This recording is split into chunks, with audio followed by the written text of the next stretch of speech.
International Conference on Recent Advances in BIO-NANO Composites for Enhancing Human Health, 8th and 9th of January 2024, Dr. B.R. Ambedkar Bhavan, Gulbarga University. Jointly organized by Gulbarga University and University of Bradford.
ಆಧ್ಯಾತ್ಮಕ್ಕೆ ಶರಣಾಗು, ಮೌಢ್ಯಕ್ಕೆ ದೂರಾಗು, ವಿಜ್ಞಾನ ಮತಿಯಾಗು ಎಂಬ ಮಾತಿನ ಮೂಲಕ ಈ ಕಾರ್ಯಕ್ರಮವನ್ನು ಚಾಲನೆಗೊಳಿಸಲು ಇಚ್ಛಿಸುತ್ತೇವೆ. Once again I welcome you all to this international conference. Let's ignite this wonderful morning with Nada-Geete, that is state anthem, which symbolizes the victory to Mother Karnataka, daughter of Mother India.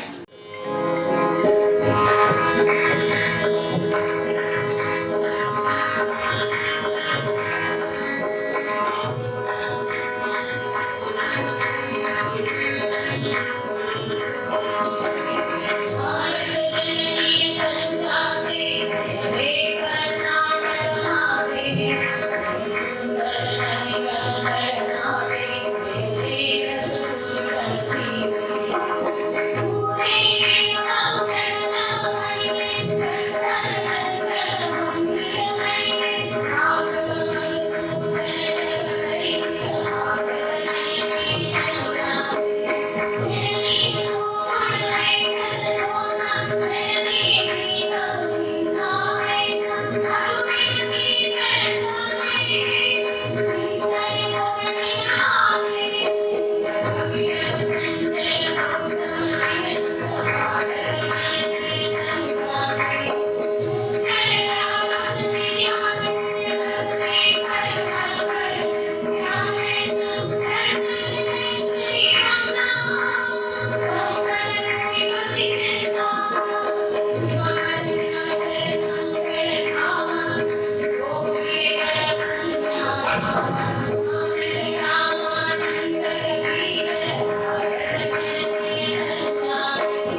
ಇವತ್ತಿನ ಅಂತಾರಾಷ್ಟ್ರೀಯ ಸಮ್ಮೇಳನಕ್ಕೆ ಎಲ್ಲರಿಗೂ ಹಾರ್ದಿಕವಾದ ಸ್ವಾಗತ.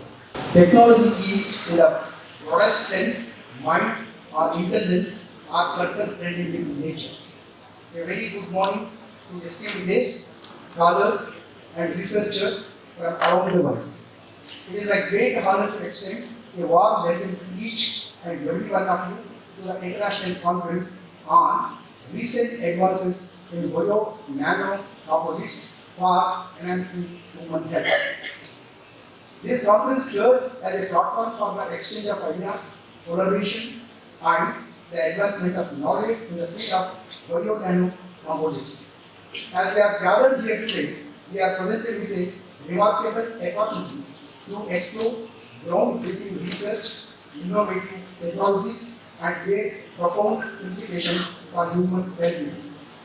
Throughout the course of this conference, we will have the privilege of engaging with leading experts, delving into cutting-edge researchers, and fostering meaningful connections that will undoubtedly shape the future of biocomposites and its impact on human health. I encourage each of you to seize this opportunity to exchange perspectives, cultivate new collaboration, and contribute to the collective pursuit of knowledge and innovation in this critical field. Together, let us embark on this journey of discovery and learning as we strive to enhance human health through the incredible potential of BIO-NANO composites. Now, I would like to welcome all the esteemed dignitaries who have joined their hands to contribute to this intellectual morning. To begin with, I cordially welcome, in the absence of Sir, Sri Honorable Dr. M.C. Suhakar, Honorable Minister for Higher Education, Government of Karnataka, and Post-Chancellor of University. A gracious welcome to our revered guests, Honorable Sri Priyank Kharge Sir, Honorable Minister for Rural Development and Panchayat Raj, ITBT District In Charge Minister, Kalaburagi, Government of Karnataka. My warm-hearted welcome to Honorable Shri Sharon Prakash Patil, Honorable Minister for Medical Education and State Development, Government of Karnataka. I heartily welcome Honorable Dr. Ajay Singh, Honorable Member of the Legislative Assembly, Government of Karnataka, and Chairman PKRB Kalaburagi. Continuing my warm wishes, I would like to extend a generous welcome to Professor Honorable Shirley Pendon, Vice Chancellor, University of Bradford, United Kingdom.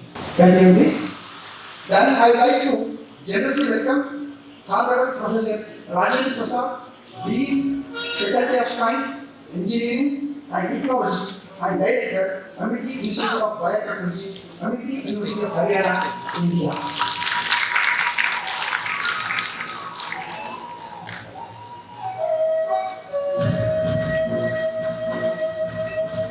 Furthermore, I would like to extend my warm wishes to guests of honor, Honorable Professor S.R. Niranjan Sir, Vice Chairman, Karnataka State Higher Education Council, Bengaluru, India, and ex-Vice Chancellor of Gulbarga University.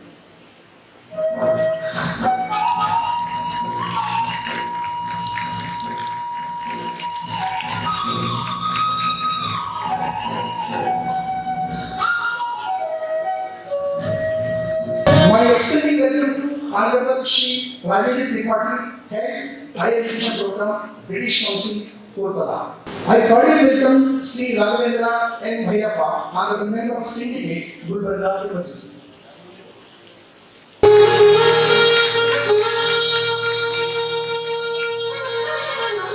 My wishful welcome to Professor E. Shindrappa, Honorable Member of Academic Council, Gulbarga University, and Professor of Physics.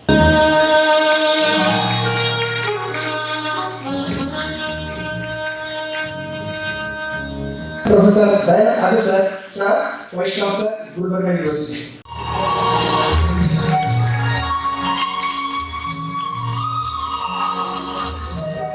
Honorable Dr. S.A. Thakabi, Organizing Secretary, University of Bradford, United Kingdom.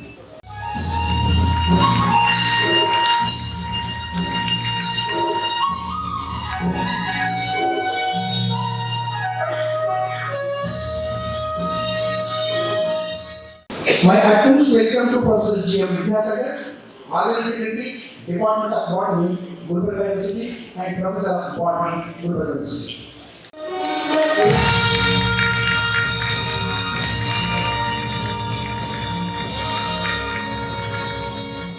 I put forth my warmest and kindest welcome to all of you, and I wish you a productive and inspiring experience. ಮುಂದುವರೆದ ಭಾಗವಾಗಿ ಈ ಅಂತಾರಾಷ್ಟ್ರೀಯ ಸಮ್ಮೇಳನಕ್ಕೆ ಬಂದಿರುವ ಮತ್ತು ಆಗಮಿಸಿರುವಂತಹ ಗೌರವಾನ್ವಿತ ಎಲ್ಲ syndicate ಸದಸ್ಯರಿಗೆ ಈ ಸಭೆಯ ಪರವಾಗಿ ಹಾರ್ದಿಕವಾದ ಸ್ವಾಗತವನ್ನು ಕೋರುತ್ತೇನೆ. ಮುಂದುವರೆದ ಭಾಗವಾಗಿ ಈ ಒಂದು ಕಾರ್ಯಕ್ರಮದಲ್ಲಿ ಆಶೀರ್ವಾದ ಗೌರವಾನ್ವಿತ ಎಲ್ಲ ಅಕಾಡೆಮಿಕ್ ಕೌನ್ಸಿಲ್ ಮೆಂಬರ್ಗಳಿಗೆ ಕೂಡ ನಾನು ಸ್ವಾಗತವನ್ನು ಕೋರುತ್ತೇನೆ.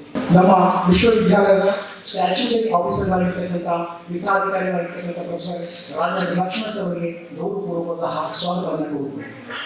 ಜೊತೆಗೆ ನಮ್ಮ ಕಾರ್ಯಕ್ರಮದಲ್ಲಿ ತುಂಬಾ ಕ್ರಿಯಾಶೀಲವಾಗಿ ಭಾಗವಹಿಸಿರುವಂತಹ ಗುಲ್ಬರ್ಗ ವಿಶ್ವವಿದ್ಯಾಲಯದ ಕೂಡ ಸಚಿವರು ಮೌಲ್ಯಮಾಪನ ಜ್ಯೋತಿ ಘಮ್ಮ ಪ್ರಕಾಶ್ ಸರ್ ಅವರಿಗೆ ಕೂಡ ನಾನು ಸಭೆಯ ಪರವಾಗಿ ಹಾರ್ದಿಕವಾದ ಸ್ವಾಗತವನ್ನು ಕೋರುತ್ತೇನೆ. ಮುಂದುವರೆದ ಭಾಗವಾಗಿ ಈ ಕಾರ್ಯಕ್ರಮಕ್ಕೆ ಬಂದಿರತಕ್ಕಂಥ ಗುಲ್ಬರ್ಗ ವಿಶ್ವವಿದ್ಯಾಲಯದ ಸರ್ವ ಹಿರಿಯರಿಗೂ ಕೂಡ ನಾನು ಹಾರ್ದಿಕವಾದ ಸ್ವಾಗತವನ್ನು ಕೋರುತ್ತೇನೆ.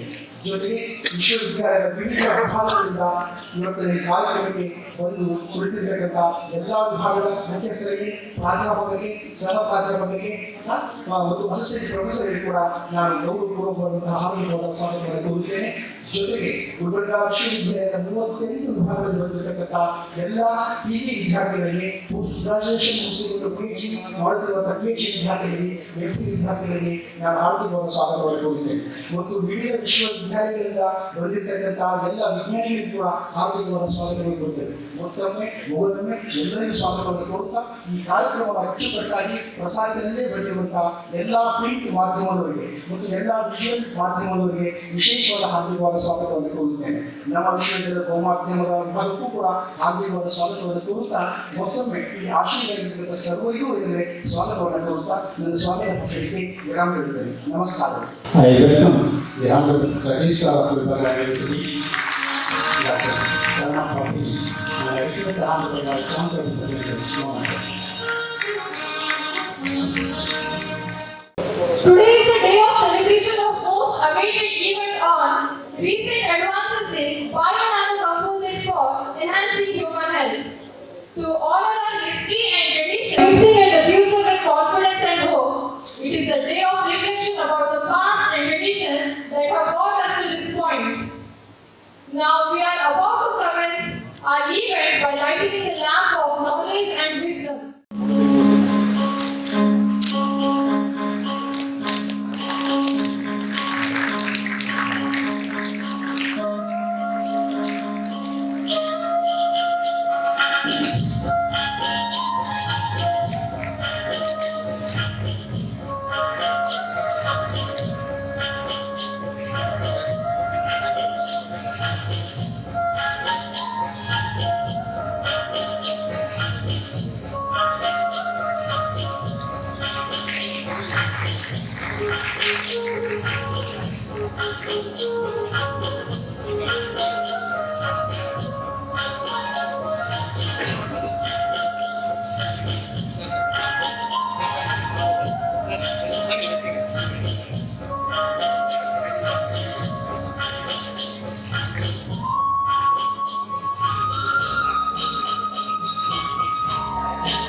Vice Chancellor, Gulbarga University, for opening remarks. Professor Dayananda ಅವರಿಂದ ಸಮ್ಮೇಳನದ ಪ್ರಾಸ್ತಾವಿಕರಿಗೆ. ಮಾನ್ಯರೇ ಹಾಗೂ ಮಹಿಳೆಯರೇ, ಸರ್ವರಿಗೂ ನಮಸ್ಕಾರಗಳು. ಗುಲ್ಬರ್ಗ ವಿಶ್ವವಿದ್ಯಾಲಯ ಆಯೋಜಿಸುತ್ತಿರುವ ಈ ಶೈಕ್ಷಣಿಕ ಮಹಾಸಮಾವೇಶ ಅಂತಾರಾಷ್ಟ್ರೀಯ ಆಗಿರುವುದರಿಂದ ಈ ಸಮಾವೇಶದಲ್ಲಿ ದೇಶದ ಸುಮಾರು 9 ರಾಜ್ಯಗಳಿಂದ ಹಾಗೂ ವಿಶ್ವದ ಸುಮಾರು 9 ಬೇರೆ ಬೇರೆ ರಾಷ್ಟ್ರಗಳಿಂದ ಪ್ರತಿನಿಧಿಗಳು ಭಾಗವಹಿಸುತ್ತಿರುವುದರಿಂದ ನಾನು ತಮ್ಮೆಲ್ಲರ ಅನುಮತಿಯೊಂದಿಗೆ ಇಂಗ್ಲಿಷ್ನಲ್ಲಿ ಮಾತನಾಡೋದಕ್ಕೆ ಬಯಸ್ತೇನೆ. Ladies and gentleman, I wish to remember this phrase: support and encouragement extended by honorable ministers in the government of Karnataka. I remember them at this stage: Sri Dr. N.C. Sudhakar, honorable Minister of Education, government of Karnataka, and also Pro-Chancellor of Universities of Karnataka. I wish to also remember Sri Priyank Kharge, honorable Minister of Rural Development and Panchayat Raj, IT and BT, District in Charge Minister, Kalaburagi, Government of India, Government of Karnataka, and Sri Dr. Prakash Patilji, honorable Minister for Medical Education and Skill Development, Government of Karnataka, and Sri Dr. Ajay Singh, honorable Member of Legislative Assembly, Government of Karnataka, and also Chairman KKRDB Kalaburagi. It is their support and encouragement which has become this a mega international event. I am extremely happy to have with us online my co-colleague, Honorable Vice Chancellor of University of Bradford, Professor Shirley Kandal, who is present online. She will be addressing us a few minutes later. I also extend a warm welcome to Professor Shirley Kandal, Vice Chancellor of University of Bradford, United Kingdom. I am extremely happy to have with us Professor S.R. Jnana, who is the Vice Chairman of the Karnataka State Higher Education Council, and more so, I am extremely happy to present to you who is the former Vice Chancellor of Gulbarga University. Sir, it is my privilege, in addition to our registrar, let me also extend a warm welcome to you on this occasion.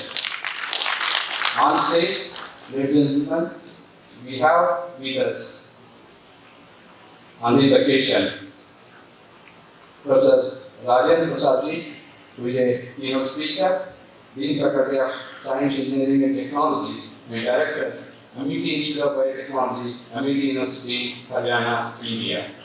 And on stage, we have the honorable members of Syndicated Academic Council, Raghavendra Bhairappa, member of the Academic Council, Professor T. Sankarpa, and my colleague officers, Registrar, Finance Officer, Registrar, Evaluation, and two most important, I should say, personalities are instrumental in this event: organizing secretaries representing University of Bradford and also the Department of Botany, University of Gulbarga. We have with us Dr.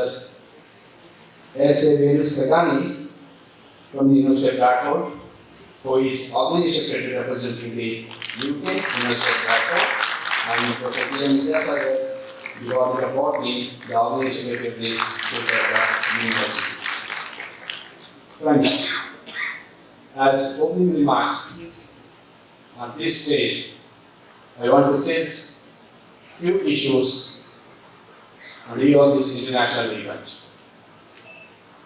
Gulbarga University was established in 1980.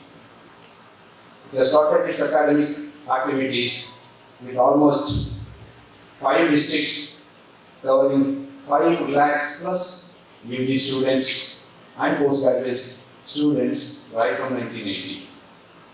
And then, at present, Gulbarga University is functioning with one district, that is Kalaburagi district, with about 157 plus colleges, 35,000 UG students, about 3,000 postgraduate students, and about 1,000 plus research students, having about 33 different disciplines in which PG programs and the research programs are going on campus of this Ganga, which have been spread over about 800 acres.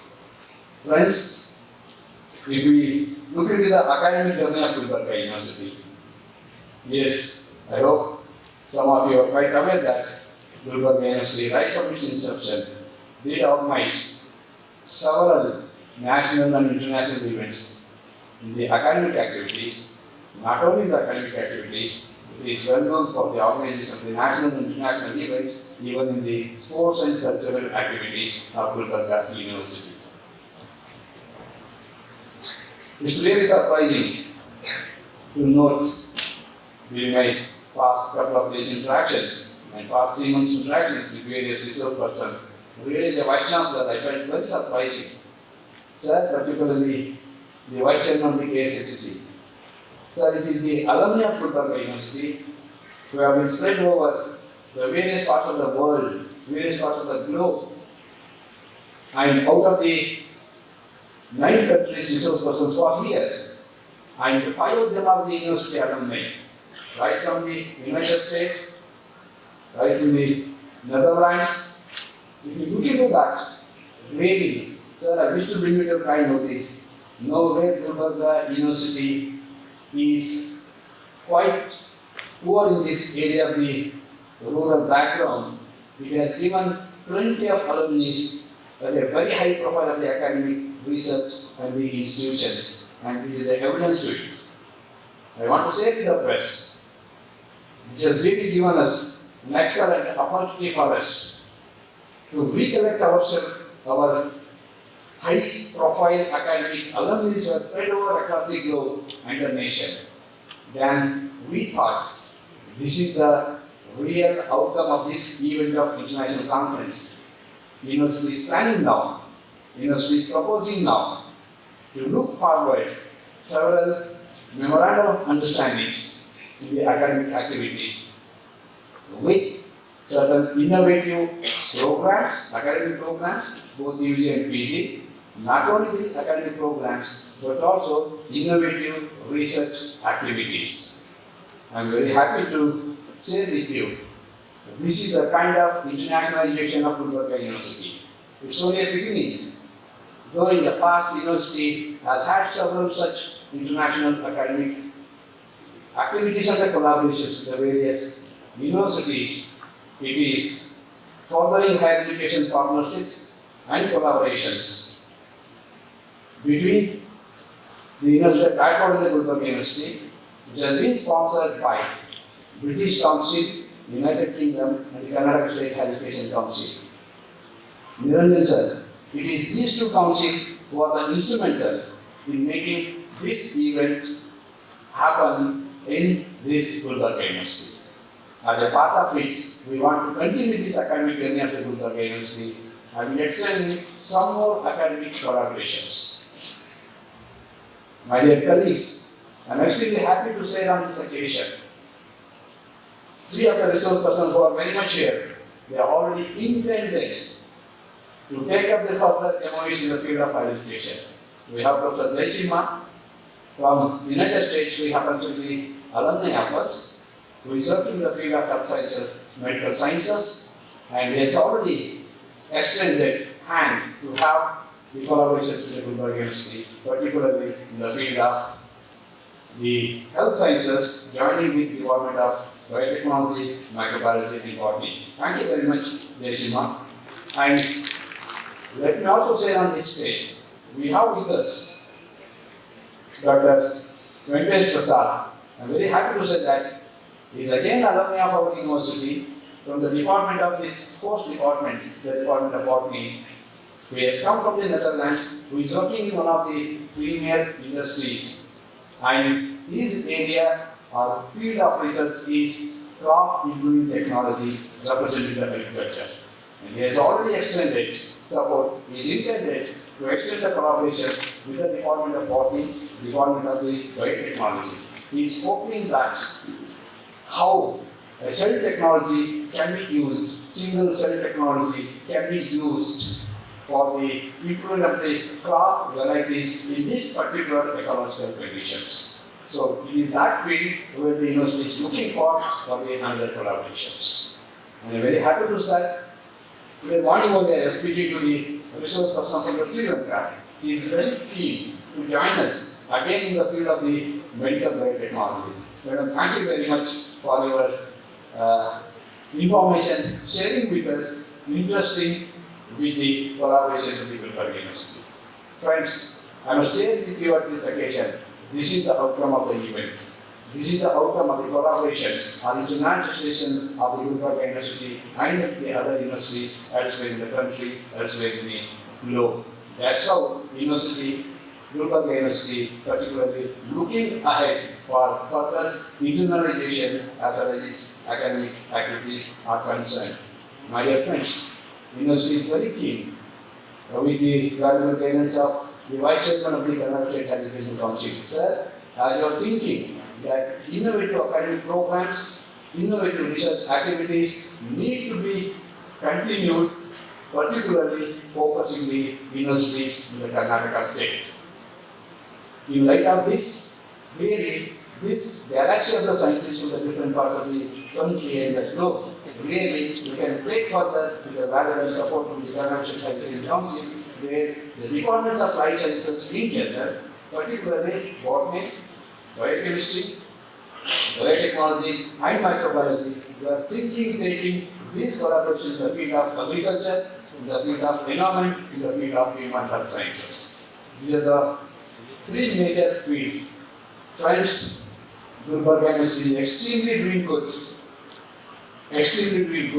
in the research of these particular two fields, agriculture sciences and also the health sciences. Professor G.M. Vidyasagar is a testimony for that. It is his research activities which has extended for the collaborations with the S.A. Katani, there is the Department of Biomedical Sciences from the University of Bradford. And he is also one of the resource persons in these two great events.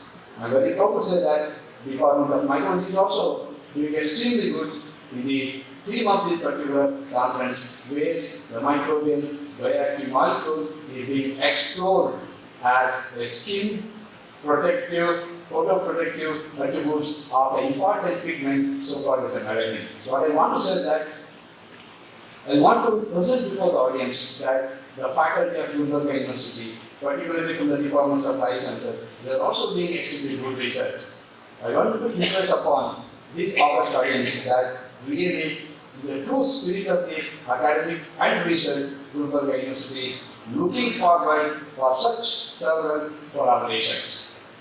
Friends, though it is known to the press for the benefit of the audience, I am trying to place before you that in all we have 24 speakers on this occasion. We start with keynote address, and before that we are going to witness the inaugural address by the Vice Chairman, and followed by we have 4 technical sessions in which we are going to about 2 lead lectures, 2 invited lectures, 4 oral presentations, and about 156 postal presentations which are being spread out today and also tomorrow. Let me tell you, my friends, there are 9 country speakers are here. We have 2 speakers from UK and 1 speaker from Malaysia, 2 speakers from Argentina, 1 from Indonesia, 2 from Turkey, and 1 from Sri Lanka, 1 from Netherlands, 1 from Singapore, 1 from USA, 1 from UAE. So these are the speakers. In addition to these speakers abroad, we have almost 9 speakers from the different institutions, universities of our country. Put together, we have almost about 22 with keynote address and inaugural address, which is going to be 24 speakers. My dear young researchers, faculties and the students, and the delegates, please make use of this conference to the point of academic high profile.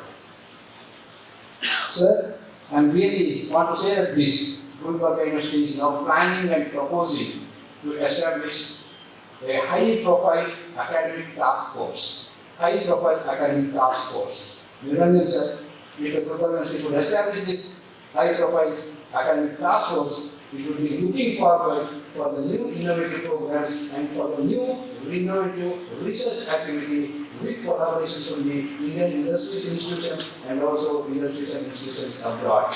Really, University is looking forward under your enabled leadership because you are a great academic visionary and leading the Karnataka State Education Council as a vice chairman. Really, your position would help the Gulbarga University to take it for further heights. With these opening remarks, really, I am overwhelmed and I must thank all the very distinguished speakers who are with us from abroad and also from the countries and very, very distinguished delegates, students and faculty friends. With these few words, I close my remarks, opening remarks. Thank you very much. Thank you very much.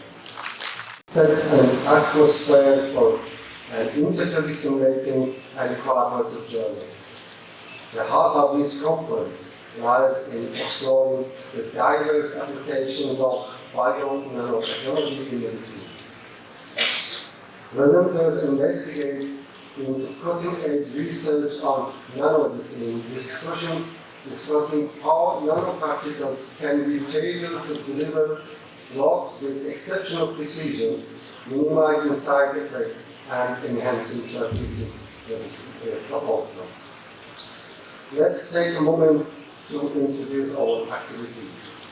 I want to thank our speakers for taking time to share their knowledge and giving real-life examples during this conference.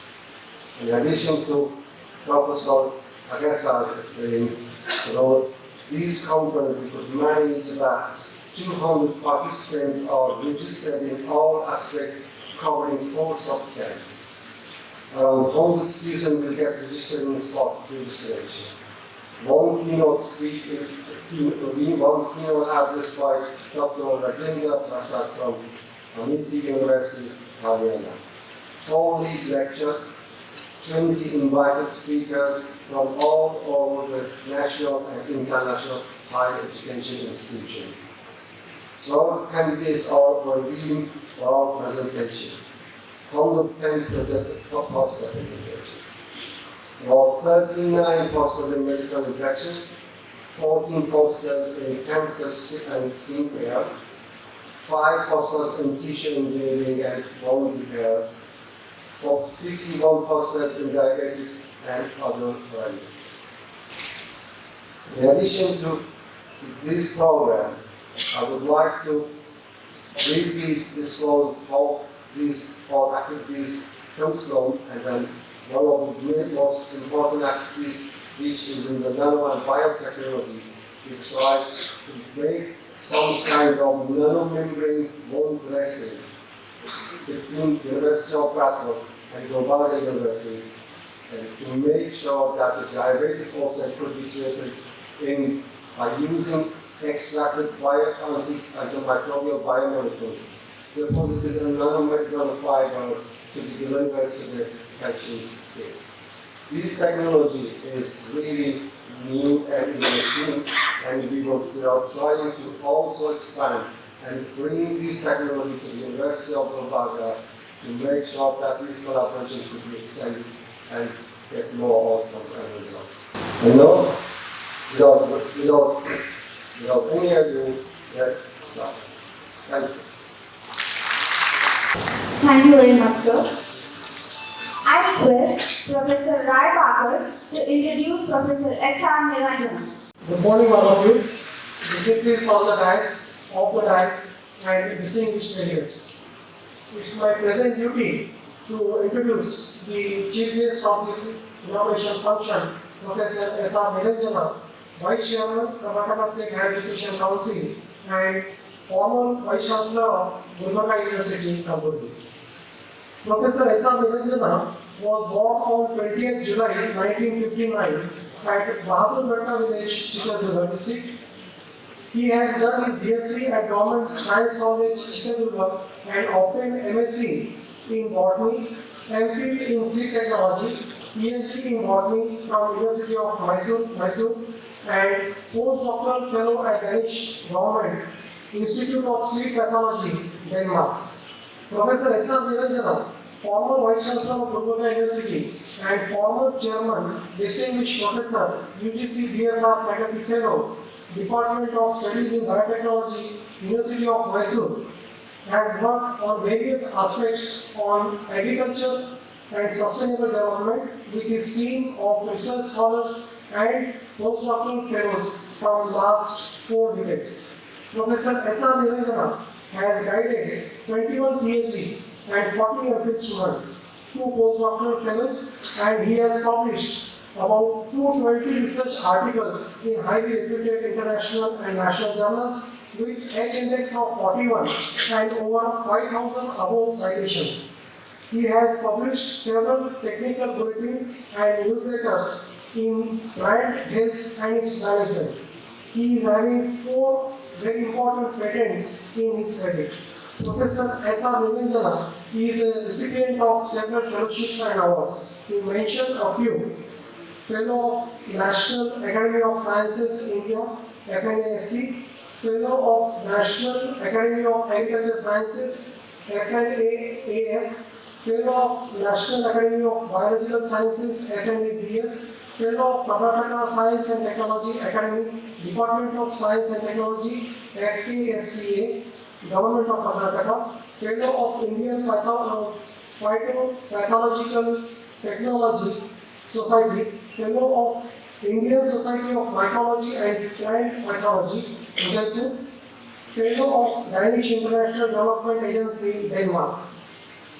Sir has received several awards. Sir M. Vishweshwarya Award, Government of Karnataka in 2023, Dr. Ajarananda Award from the Karnataka State for Scientists, then Professor C.V. Bhavan State Award for Young Scientist, Dr. K.C. Mehta Memorial Award from New Delhi, National Academy of Agricultural Sciences in recognition of this, and Prasad Memorial Lecture Award, V.P. Pide Memorial Award, and so on.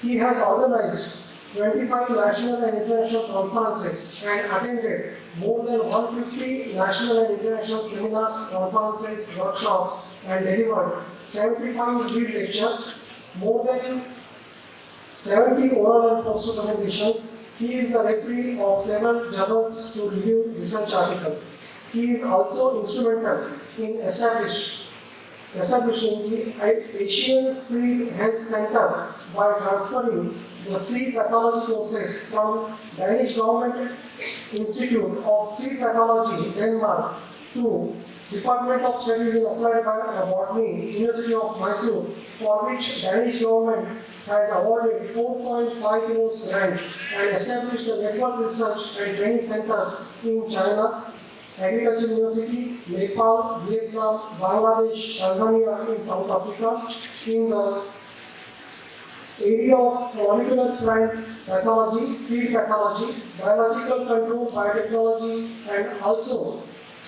other countries like USA, Germany, Italy, Czech Republic, and visiting scientists with financial support of Danish Government Institute of Seed Pathology, Denmark. Professor S.R. Niranjana sir worked in various bodies as Chairman, Search Committee for Vice Chancellor's Appointment, Bangalore University, Chairman, Research Advisory Committee, CSI, and New Delhi. So, with this brief introduction, I now formally invite Professor S.R. Niranjana to give his inaugural address. Organizing an international conference on recent advances in BIO-NANO composites for enhancing human health, jointly organizing the Gulbarga University and the University of Bradford as the knowledge leaders and the knowledge promoters. During this occasion, the Honorable Vice Chancellor of the University of Bradford is coming online, which we condone, and on the dais, the Honorable Vice Chancellor of Gulbarga University, a good friend of mine, Professor Jnana, and the keynote speaker, Professor Rajendra Prasad, and the British Council Head Higher Education, Rajendra, and member of syndicate RABNEH-24, Professor G. Shankarappa, Academic Council member of Gulbarga University, and Dr. A.C.A. Cavoni, Organizing Secretary, University of Bradford, UK, and then the local organizing secretary, the Professor G.M. Vidyasagar, Department of Botany, and the Registrar of Gulbarga University, Dr. B. Shankarappa, participants, and the former Vice Chancellor is sitting here, Dr. Rajasa, and the professors of Gulbarga University, the former Registrar Japno is sitting here, Vaswari and other, all of the Gulbarga University professors who are present, and internationally invited the speakers of this international conference and the scientists, invitees, researchers, students, media personnel especially. I can see the good and same young and enthusiastic media people who are there when I was the Vice Chancellor here. And I welcome the media people also for this good event. And, the students, ladies and gentlemen. As the remark by the Honorable Vice Chancellor regarding the university progress of Gulbarga University. I know the university. I worked for 4 years as an administrator, and the university, as Vice Chancellor showed, that it's a progressing well. In the area of life sciences, and the objectives which are selected for the conferences and advanced, especially on the exploration of plant and microbial molecules and design of BIO-NANO composites for human welfare and well-being. Another sub-theme is also the emerging technologies of biomolecular and nanomaterial composites for human microbial infections, cancer and skin care, tissue engineering and repair, diabetes and other elements. This is the 2-day deliberation is going to be held in this hall, and many people are going to present the seminar. And I also thank the Ambedkar for introducing me for this audience, for my academic journey. My dear research scientists, first of all, I would like to congratulate the Honorable Vice Chancellor and the Organizing Secretary for choosing the advanced research area for the international conference. This is a need of the hour to discuss what is the advancement is going in. And also in the meantime, it is important to update and to consolidate what is the kind of conventional research we have done for the last 3 decades. It's a time to consolidate and move on the advanced science. And I thank the Professor Bhavan for giving a dais for the people who can discuss on the advanced science. Higher Education Council, I took a charge 3 months back. Many objectives we are thinking to bring the excellence in higher education and research. Research component, unfortunately we are putting in a second line, teaching, bringing a teaching excellence in higher education is the main objective to fulfill, and taking the accountability of research and the teaching is the main objective of the council. Accountability in the meaning, the teaching, increasing gross enrollment ratio for education, bringing international organizations to the country to collaborate for the exchange scientists and exchange of students for international program. I think this is one of the important programs which they have made in Bradford University. That's what I once again congratulate the Gulbarga University for taking this necessity and the step in collaborating with the British Council. My dear colleagues, what are the challenges after independence in 1947 when Jawaharlal Nehru took a charge as Prime Minister? This country was struggled for the beginning of 10 years to sustain with the good security. There was a food crisis. Up to 1960, the Swaminathan has brought a green revolution. After that, we have sustained food. So now for the country, there is no problem with the food now. Agriculture scientists have made very tremendous plan for another 2050. So food is sustained in this country. The sustainability for the technologies, sustainability for the science is very important for us. In 1947, we have started. Those times, Jawaharlal Nehru said, the science and technology and education only can solve the poverty and hunger of this country. This was the statement as made by Jawaharlal Nehru in 1947. So last 3-4 decades, what is our contribution from the science and technology in this country? Where we have achieved, what we have succeeded, what is the areas we have succeeded. After starting the IITs, IITs was started long back in 1951 at Bradford. After that, many IITs have come, technology has been developed. After that, the India, we have placed, jumped from 7th position to 3rd global ranking in scientific publication. India research output is 4th highest in the world wide. 1.3 million papers were published, followed by 1.4 million papers in UK, and followed by 4.5 million papers of China and 4.4 million papers of USA. So this status of publication, the quality of publication of 1.3 million papers, what we have published, what is the area we are concerned? What is the need of the hour today to concentrate to publish the papers? Nano-medicine is the one. And what we have succeeded, what are the success stories in this country so far? The success stories we have, our HLX also is low. I think you researchers must know what is the status of HLX. HLX ranking USA is 47.02, UK is 39.02, Germany 36, China 24.4, India is 14.07 HLX.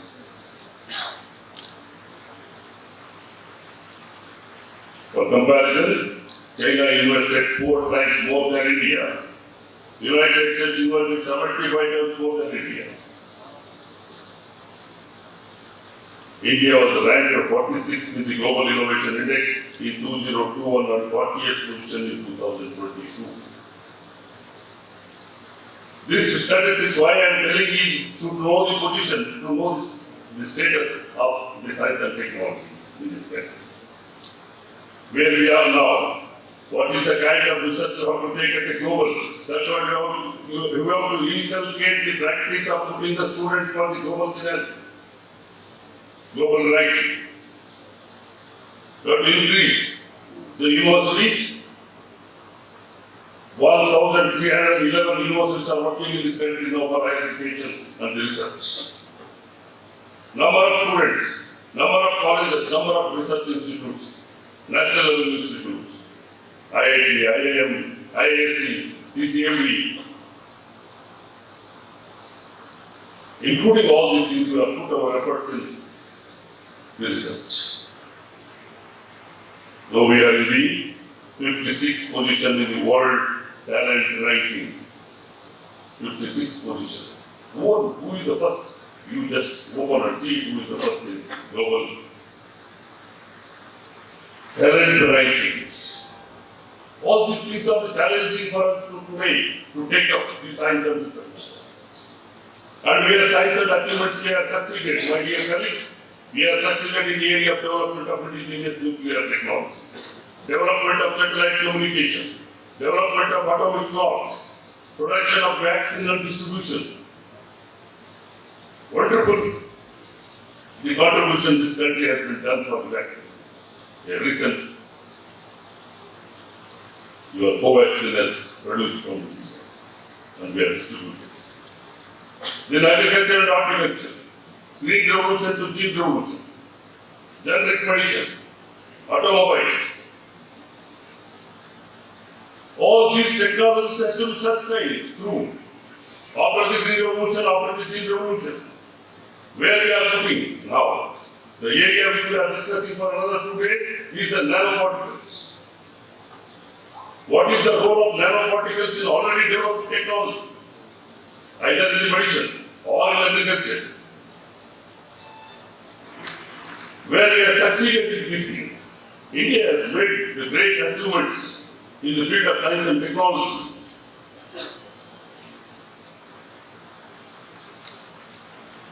And notable innovations we have made in the globe. But the thinking about accountability and concentrating on the area is very important. The Gulbarga University has taken one of the very important areas which is today, the nanomedicine. Keeping all these, consolidating ourselves, understanding the challenges, doing the research. We have to take the correct research which is going to help our patient. Ultimately, the goal is to sustain the already developed science and technology innovations in this country. Those innovations have to be sustained. I am much bothered about Professor Bhavan. In 2022, 13 lakh students have left this country. At the statistics 2024, 18 lakh students are going abroad for research and higher studies. I am not bothering much on that, but let students go and expose. Let students go for expose. That is the need of the hour to learn the skill, learn the scientific technologies and the scientific practical experience is very important for the student. It is today 18 lakh. After 10 years, we know what is the number. That's what the government of India has made the very strict rule for them who are taking the fellowship of Indian government. They have to come back after 2 years of their education and they have to work here afterwards. We are not objecting students to go there. And we are thinking that to export for global. And our higher education council is taking very positive way of collaborating with the day before yesterday. We had collaboration with the Harvard University. Harvard University is very happy to collaborate with Indian scientists in the area of medical and engineering. Medical, especially on nutrition. And engineering technology, they want to collaborate with the engineering technologies. Many foreign universities have come forward to collaborate with us. We are very happy. And also in the recently, Chandrakant, Cambridge University has come forward to collaborate with the employability skill and the language skills for English. And Council is very happy to facilitate for the higher education institutes to develop collaboration for a scientific collaboration for teachers and students exchange program. That will help for the students to expose and work for this nation for our challenges. Nanotechnology. Over the past 10 years, there has been significant increase in research into the study of nanocomposites. The nanocomposites, a paradigm shift we need in the science of technology. That is the paradigm shift is taking place in the nanotechnology, nanoscience. That we are looking for. What are the nanoparticles? We have to make understand. Because we are having a very marginal farmers in this country, we don't have a big farmers. And we need to develop a technology which is very cost benefit ratio. Very cheaper technologies we have to develop to reach the problem. Either in the medicine also, if it is an expensive technology, no common man can afford the technology in this country. We have a problem with our poverty. A technology should be under the cost benefit ratio, even common can afford the technology. If it is an expensive technology, if it is very complicated and ununderstandable technology, that people won't take the cognizance of your technologies. Technology should be very simple and it should reach to the common people. That's why this nanotechnology is a very In the physical and chemical properties, in today's era, the eco-friendly, non-toxic and biocompatible bio-based fillers and composites should be synthesized to increase the societal value in various aspects. Ultimate goal is the society. What is the important things we are taking to the society through this kind of science? Why, how this nanotechnology science is going to serve the purpose of the society? A societal repercussions ultimately is important goal for us to reach the common people with this technology. The most recent days, the biosensors and biomedicines, a great studies have been made in the field of microbiology, particularly as antibacterial agent among these applications. In research on viruses, designed coating materials as well as potential non-coating to stop the spread of a contagious SARS-CoV-2 virus in response to the global health outbreak as well as explosion.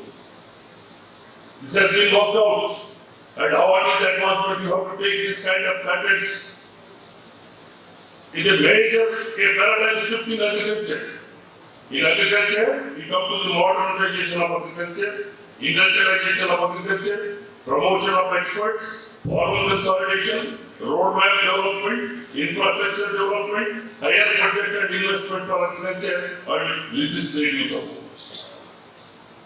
Everything we cannot, all the technologies cannot be transferred. That's what many of the technologies are in our drawer. That's what the legislative support we need to transfer the technologies.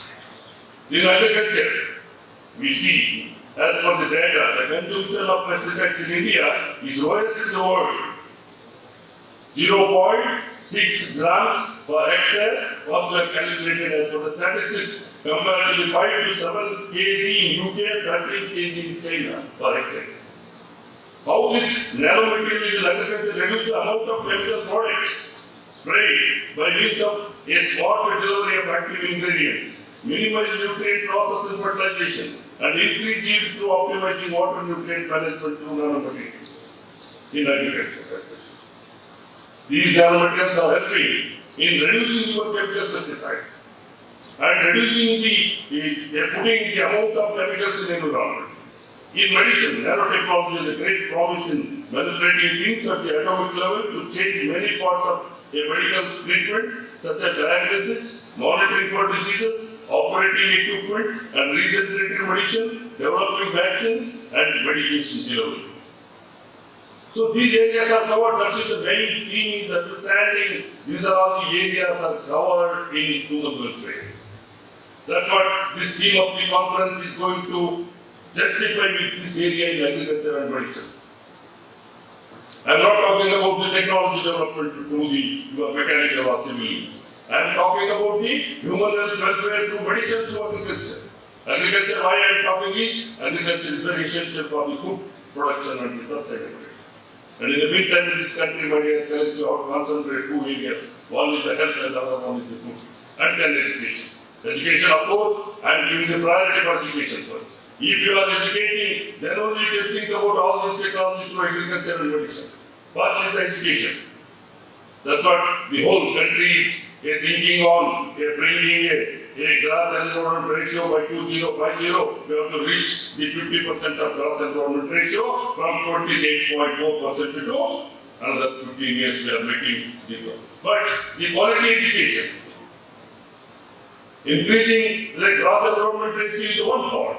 Another part, providing a quality education is also important. So if you are educating, then you can do the science, you can do the technology, you can develop the technologies. So nanomedicine is taking a major role in agriculture. Nanomedicine is taking a major role in the medicine and agriculture. The advantages are both. Then these all advantages nanotechnologies you are going to discuss in the coming area. This nano-composite particles, if anybody is speaking on the composites of nanoparticle, the use in the biomedical field for several applications. That is the metal nanoparticles with large atomic nuclei make excellent contrast, agent during X-ray imaging. Super paramagnetic nanoparticles such as those made using iron oxide can be used in MRI contrast agents. And the plasmonic nanoparticles such as those made from gold and silver project particles, optical properties can be exploited in radiation dose enhancement of diagnostics, and several the particles make excellent drug delivery agents. Today, many of the industries are developing a delivery system for a drug. This nanomedicine will take a major role in delivering the drugs. So this all kind of biological application, use of biological application must be non-toxic and show minimal bioaccumulation within the body. Within the body, the accumulation of a biomedicine or your chemical medicine should be minimized. That is what is the chemical residue, even in agriculture, even in human beings. How much of the residual problems there in the plant system, the amount of pesticides we are applying to the plants, the amount of the medicine we are consuming for our problem, and what is the residual problem can be reduced through the nanomedicine. That you have to concentrate what kind of nanomedicines can reduce this kind of residue in plants and human beings. That has to be concentrated. So this, a platform, a nanocomposites in medicine and agriculture, it has to be very important now. The recent report by the United Nations projected that the global population will become 8.5 billion by 2030 and approximately 9 billion by 2050. This growing population has to live a comfortable. For that, you have to take all these into a consideration. You have to produce a healthy food and you have to give a non-toxic medicine for the diseases of human beings. That is the important goal of this one. The current scenario is looking for that kind of nanotechnology research, and the several nanomaterials are used now. That's what my concluding remark. The Prime Minister, Honorable Prime Minister Narendra Modi ji, speaking at the Foundation Day of Indian Council for Agriculture Research, summarized the challenges that the farmers face today in one verse: less land and less time and more productivity. That should be a slogan in the agriculture, and also a cheaper technology in medicine. Affordability, ultimately, affordability, you see that if one MRI is a 4,000, 5,000 rupees charge, who will offer that one? Many of Indians are not going for any kind of a test, any kind of people are living for 100 years. Is it true, sir? Without going for any test, people are living in India. We have history. How this health is deteriorating. Now the 48-year-old, 40-year age, the children and 40-year boys are getting the diabetes and the blood pressure. That we are living in stress. That stress is the really possibility to help through putting a minimum medicine in the human body to remove the residual through the nanomedicines. We have to concentrate on these areas for research and to grow up this time and less assortments and good yields for the standard. All these a paradigm shift for the economic growth stability. That will help in economic stability. And then this kind of conference, I think you are going to elaborate on these aspects in a different subjects. I have seen that fact book also. The students also contributed good papers. It's a very challenging area, and very few people are concentrating on this area, especially nanomedicine. Professor Jnana has come forward to do this seminar. Nanomedicine for human welfare is very important today. And nanomedicine research is also very less. Very less. And we should not become the conventional research. It needs a paradigm shift in research to take up the challenge area which are going to help the human welfare. So that's what today the University of Gulbarga has taken this task to discuss on these things. And once again, I congratulate the people who are organized and council, definitely Professor Jnana, in the future course of time. So really we will, because one or the other way, I was the 4-year vice chancellor of this university and I became the alumni of this university. I have a responsibility.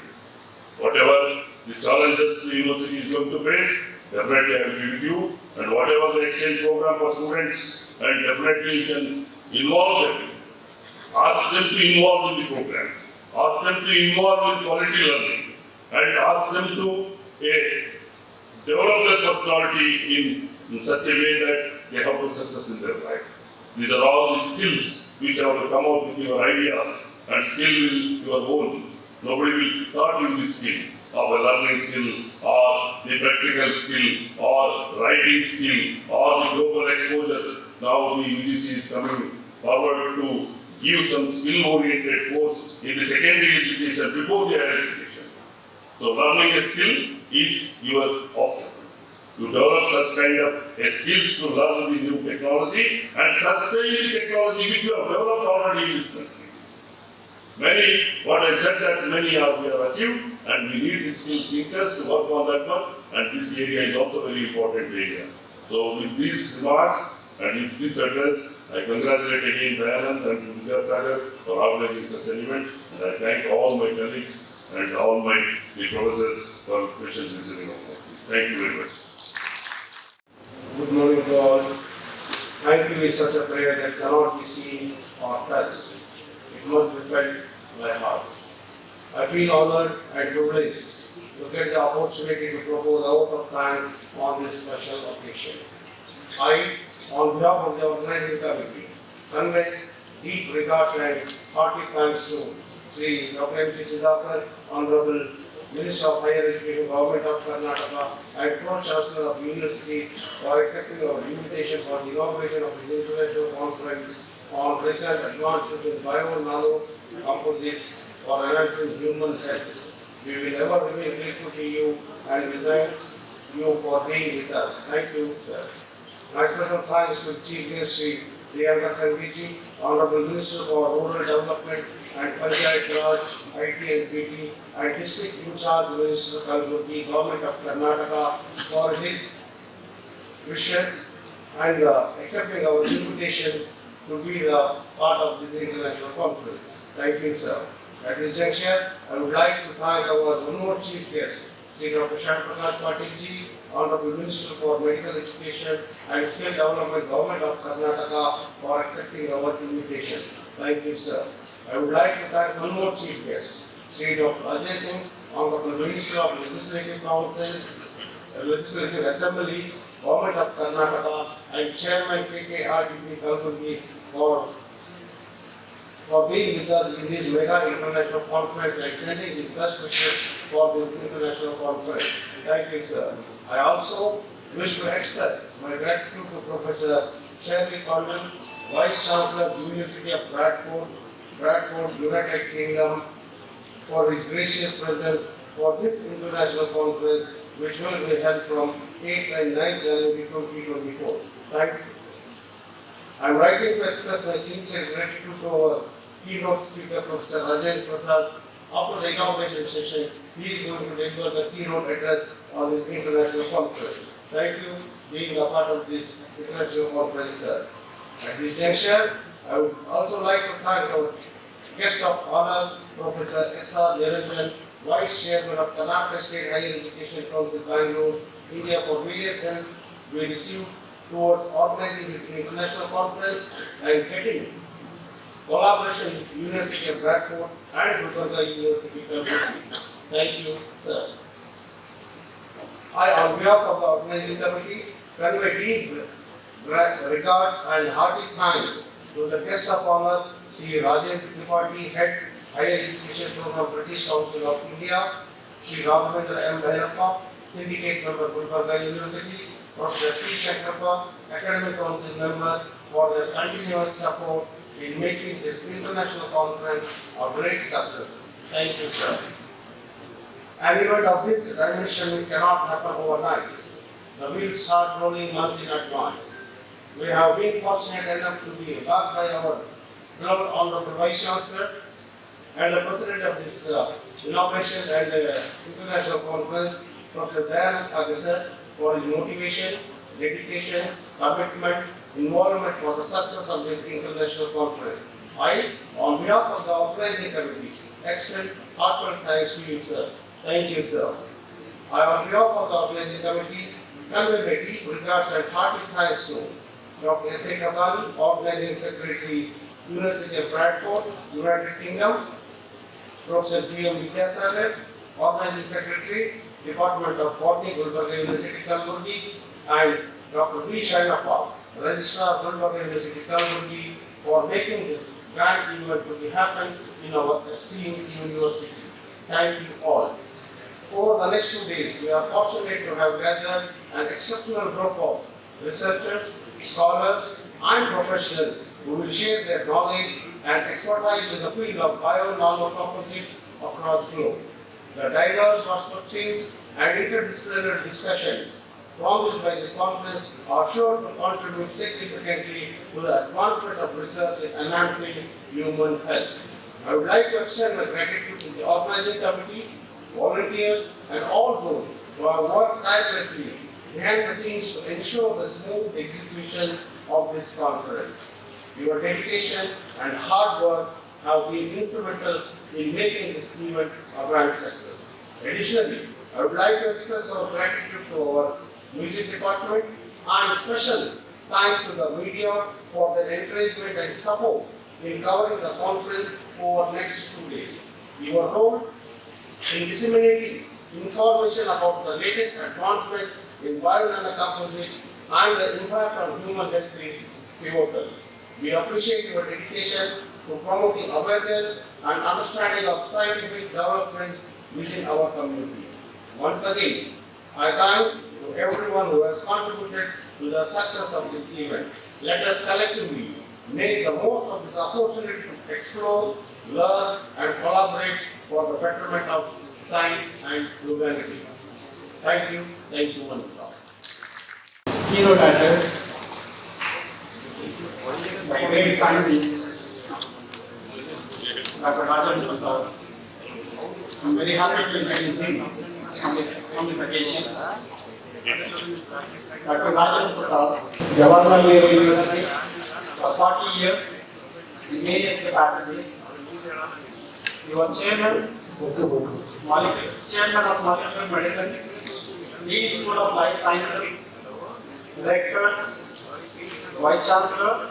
He is the alumni of Biochemistry Department, has done PhD from Central Drug Research Institute, Lucknow. After his PhD, he joined JNU in 1976 as an assistant professor. After spending 3 years as research associate at the University of Southern California, Los Angeles. He has been visiting professor in several universities and in institutes, which includes visiting faculties at École Normale Supérieure, Paris, France, Catholic University.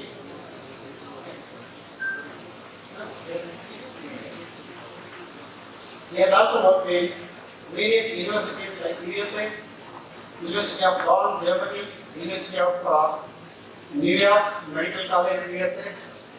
Professor Prasad is the recipient of several awards, international and national awards in science and technology. A few awards to mention here: the Royal Society of Commonwealth, and Wellcome Foundation Fellowships. He is also elected fellow in all 3 science academies and served 3 years as the Vice President of National Science Academy.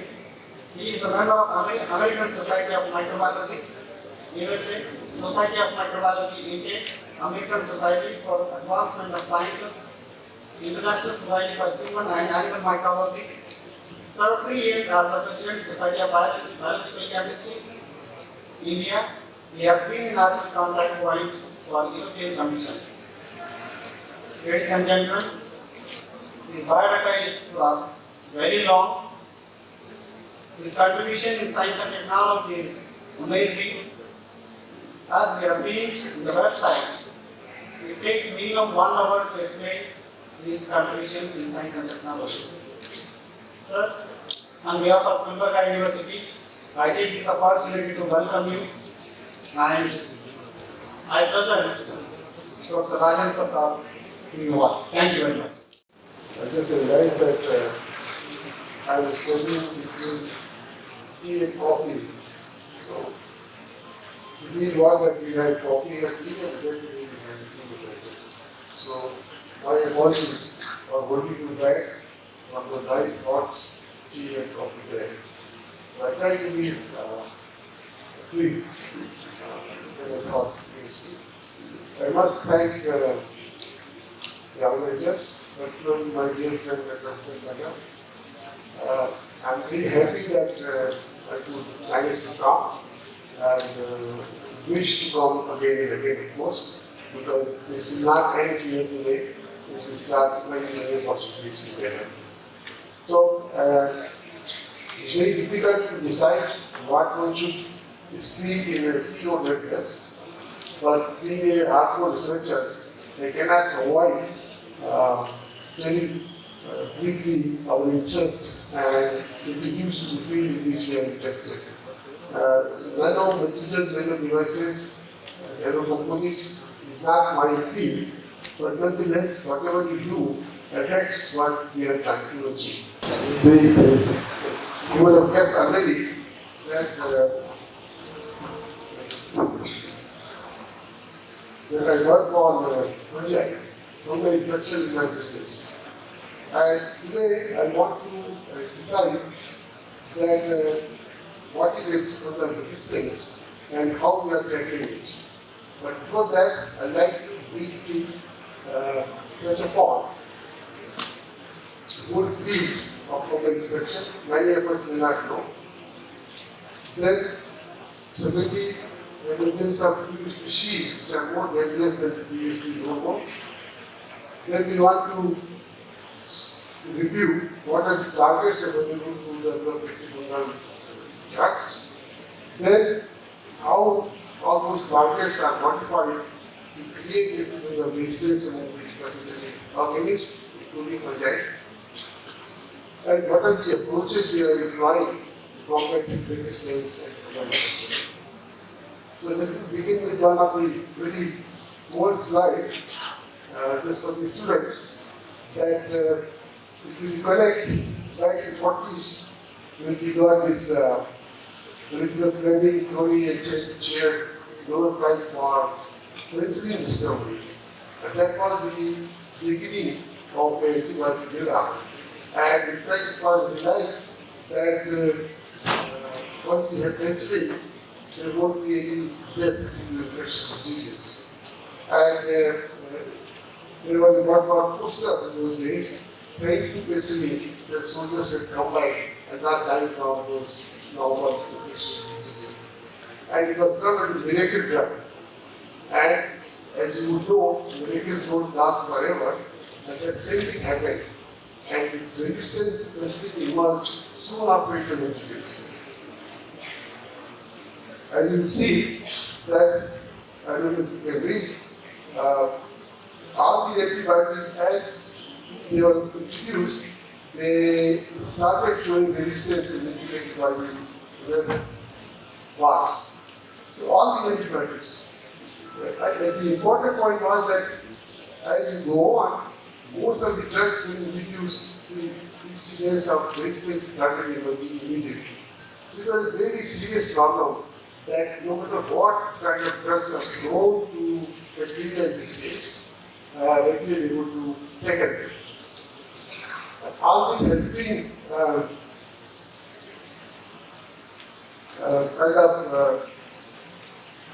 alerted by many, many scientific journals throughout these 20-30 years. And you know, the sad situation is that between 80 to 2000, none of the new antibiotic new targets would be produced by the drug companies. Now, of course, things are changing. But I'm just saying, so it was a big problem with no solutions. And I want to highlight something more important, and that is of the antimicrobial resistance, which is very, very common. And they say that almost 10 million deaths are expected by 2050 because of antimicrobial resistance due to bacterial infections. But I am highlighting that antimicrobial resistance is not restricted to bacteria only. It's quite common fungal disease also. And normally, mostly it is always ignored. So we end up only talking about antimicrobial resistance with antibiotics. But this is also quite serious. And projected is that almost 2 million people every day die with fungal infection. So this cannot be ignored it is as good as dying by many other infectious diseases. And on top of that, we have quite many fungi which become resistant to at least one of the 81 countries. So, to summarize, all these disease-causing organisms on and off will show anti-drug resistance or multi-drug resistance. So, multi-drug resistance, like I said, is also common to fungi. And we all know that there are so many fungi with us, almost 3 to 5 million fungal species exist in nature. Many are most beautiful looking, but there are some very good fungi which we are kind of handling every day, which in cheese making, wine making, beer making, etc. But then there is a host of fungi which are like pathogens. That includes, out of say 25,000 plant pathogens, of 8,000 fungi are like plant pathogens, as serious as for human disease. And same thing happens to human fungal pathogens. Out of that many species, close to 300 to 400 pathogenic species infect humans and will have deadly consequences.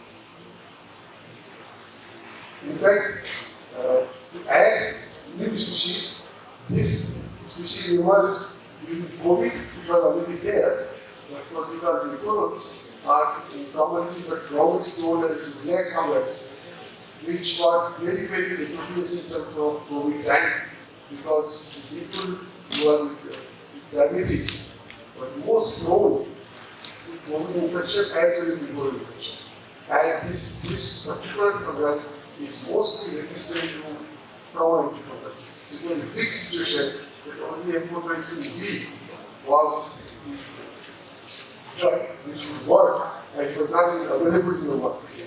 So it was a very sad situation like that. So if you look at the worldwide, what is happening to fungal infections, diseases, whether it is the plant pathogens or human pathogens, they are increasing over the years across the globe. And many times, many fungal species, when they infect, terrestrial life is affected. There are many instances where population of frogs and rats have disappeared because of this fungal infection with no treatment. Just a year ago, WHO has issued a warning. Critical fungi list. There are quite a few critical fungal groups, like high group, etc., and they are saying that antimalarial resistant fungi would be the next pandemic in the making. It is at that stage, with no basically remedy in sight. And I want to show you one particular slide. This is a fiction, but it could be true. It was a movie which says The Last of Us. Here they are showing that hypothetically a fungus infects the population and they turn into like zombies, like a new pandemic. So this could happen one day to all of us if we do not take proper measures. While doing all this, we realize suddenly a new species of fungi, Ganga always emerged. We have many Ganga species which are pathogenic to humans, but this always is very different. It is not commensal with the environment, and that appears simultaneously in all the continents that you see in within 10 years. It started in 2009, it is all over now. A very distinct population in terms of clades exist across the globe, which are genetically very different from each other. And this is very, very dangerous Ganga species which is pathogenic to all of us. More than that, the environment, a group in India only, has discovered that it can be found in coastal environment. This was in Nicobar. These species of fungi, Ganga ones particularly, So then it means it exists in the environment, wetland, salt tolerance, thermal tolerance, and how it has reached to humans, we still don't know, but it is a situation one must be aware of. For example, we also know that we wax our fruits, etc., for example, apples, with waxing and antifungal spray. There also we found that in antifungal resistant bodies on apples. It is very alarming. When it goes into our food cycle. So, because it's not a commensal organism, it is only carried to the environment. So this is one of these, another reasons. They have been found in dogs' ear, these bodies. So there is a whole lot of ecological niches, how kind of oils start from wetland or soil, reaches to birds and animals, to humans, and exactly cause infections. Like I said, it is also in the dogs. So I think the infections are very, very serious type. I'll show you why. Because unlike most fungi, kind of oils is almost 100% resistant to antifungal drugs, particularly azoles which were used commonly even in agriculture and agricultural. Pollens and chemokines, which are also another type of drugs, they show resistant. The important point is, it is very worrisome, that we also have plant-resistant oils exist in hospitals. That means they are resistant to all kinds of drugs. So, we can ignore. And if you look at the scene of the antifungal drugs, quite a few have been synthesized, like azoles, etc. And then we have many natural origin antifungals, like pollens. Those are available, but we all have limitations. For example, I show you that they have defined targets. There are some drugs which target cell wall. There are some drugs which targets membrane sterols. There are some drugs which targets reduced metabolism and so on and so forth. So these drugs are available and successfully used. What I'm trying to say that eventually, the fungal cells become resistant to all of these drugs which I just mentioned. By modifying the targets, by modifying introducing mutations, overexpression, and so on and so forth. I don't have to go into details. But so there is a real scenario that on one hand we do not have any antifungals, on the other hand, like the fungi are continuously learning to fight the onslaught of antifungal drugs thrown to them. Doing that, so our question was, how do they do that? Why this particular species of Ganga is so resistant to antifungals compared to other Gangas?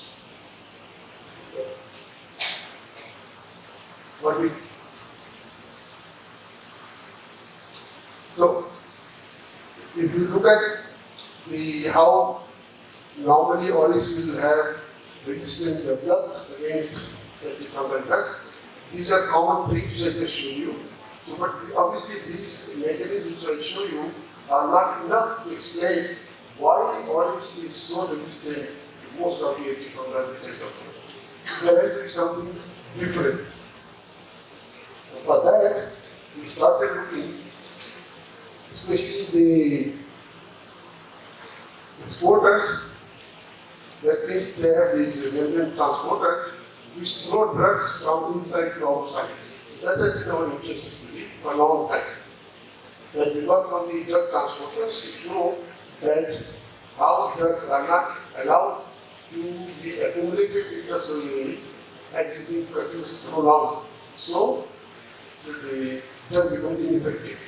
So there is quite a few transporters of that kind working in this membrane. We have been working with this transporter for many times, many years now. And so you can imagine, like the bouncers, like the several bouncers, they throw out anything which is inside the cell. That is the basic role of layman's language of these transporters. So we discovered this transporter first time in one of the area and weekends, long time ago. I did something wrong. No, thank you. So we discovered this transporter to show that how when the cells are resistant, these transporters are overproduced and the drugs cannot hit the target and they keep on refluxing the drug incoming drug and they become resistant. So we spent almost 20-30 years on this transporter doing all kinds of work about the structure, function, regulation and so on and so forth. I don't want to go into detail, but just to give you background for this because this is another slide. We are celebrating these transporters 30 years, just only to like 4 weeks time. So we will international meeting with me. So whole field grew from 90s to now in terms of ABC transporters, which is one of those flux pumps which are responsible for agent resistance in fungi. And quite a few events, the box ones, which were contributed in the time from our work. And we have shown in different species how these different transporters, because transporters are not one or two in a cell, they are dozens. So all those transporters are also not drug transporters. What do? Because they exist in many parts of the cell in the yeast, so they have many physiological functions. Again, this is not the topic now. Just want to show you that it is very complicated, that even if you have one transporter, which you can understand, there are so many others which are still doing some other jobs. And in fact, they are doing many other jobs because we try to see in orange whether the transporter will have very interesting role other than which can explain why orange is so resistant.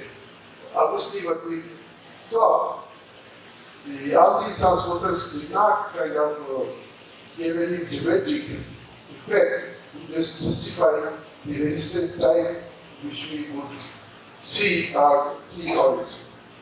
In fact, further, in one of the species, we removed single deletions, all the transporters of the 2022 in a cell, and we found that hardly one or two, if you remove, the cells are, well, that looks like they're involved in the resistance, not all of them. So it has to be beyond transporters, what we are going to see in all this, which can explain what is happening.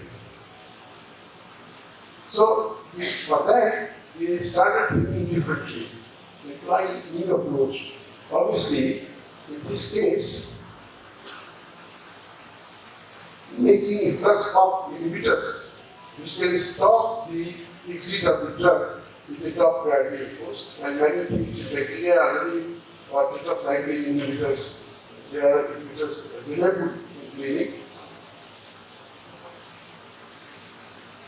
Absolutely for other antifungal or for other fungi. So another way is that we look differently. How to find out the oryx becomes so resistant. We evolved to show, put these cells to evolution. That we allow cells to grow slowly in presence of drug to make them resistant. So we evolve them and try to follow the trajectory, what is happening, what the changes happening when they become resistant. So I'll not go into details, but by doing so, especially in terms of fluclosone resistance in orange, we could evolve them by about exposing the cells to 100 generation and ended up finding many new strategies evolved by orange which could probably support or explain why oils become resistant to, so resistant to glucose or, like I said, the clinic is 100% resistant to glucose. Likewise, amphotericin B, which is very commonly used in fungi projected from the drug, we could evolve and show something very new, that some new factors which are playing a very important role in oils to make it very resistant to resistant. So this kind of approach also leading to give you some out-of-box solutions, strategies and targets where one can handle the situation. Another approach is that where, like hitchhiking or piggyback, in that sense that you have these transporters where, like this is a peptide transporter in oils, here some of the antifungal drugs, they enter through these transporters. So if you manipulate these transporters, you can also manipulate the entry of these antifungal drugs, and we have shown that if you delete these transporters, oils become resistant to those antifungals for which otherwise it is very sensitive, because it can enter into the cell. This you already know, I want to explain. There's a whole lot of nanoparticles, these composites available which are showing antifungal activity. And also we know that these nanoparticles have a lot of several targets which affects, and it's very explosive and interesting field which we are also going to be watching how to produce something which is really antifungal and less toxic and so on and so forth. So this part we try to elaborate and maybe we have something soon together. Then this, because I told you that the conventional mechanism trade hours do not seem to explain why these cells are so resistant. So we are looking for new targets in terms of signaling pathway, in terms of lipid pathways, which we have found. There's a very interesting possibility of good targets. Another is the, I'm not doing, but people are trying to make vaccines of fungal diseases. And there's already one case report where they found some epitopes in oils and showing about 50%, 55% protection against the oils. So such approach can also lead to many novel solutions to this kind of oils, which by the way appears in hospitals from nowhere. It can stick to the skin for many, many times, and it can stick to metal surface for days to come, can also tolerate quite a bit of high temperature, which is also, so the thermal tolerance itself makes it very, very, make us vulnerable to this particular yeast compared to other yeasts. So, suffice to say for this audience that multi-drug resistance, in this case particularly fungi, but it's antifungal, is multifactorial in nature. Quite a few things are being play a role, and one is looking differently in different mechanisms and trying to develop some novel targets. And obviously, fungi strikes very like bacteria whenever they are attacked. So we are doing a lot of genetics to understand the resistance, low-wild studies to understand, of course, fungal resistance. And in fact, it is almost at this point finding the needle in the haystack. So, not repressing, but nonetheless, it has to, we have to find solutions for this problem.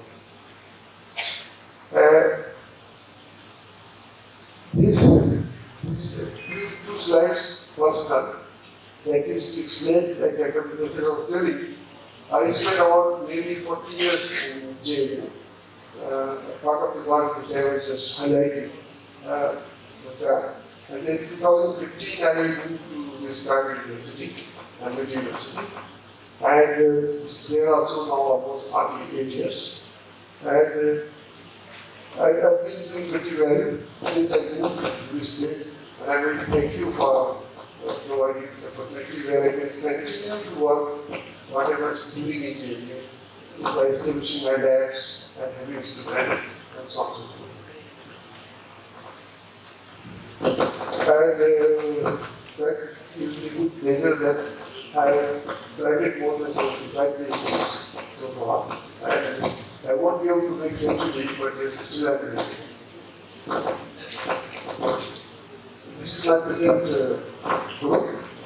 And the difference is now interesting that in 76 when I started in JNU, my students were only 5 years younger to me. Today, this student is 50 years younger than me.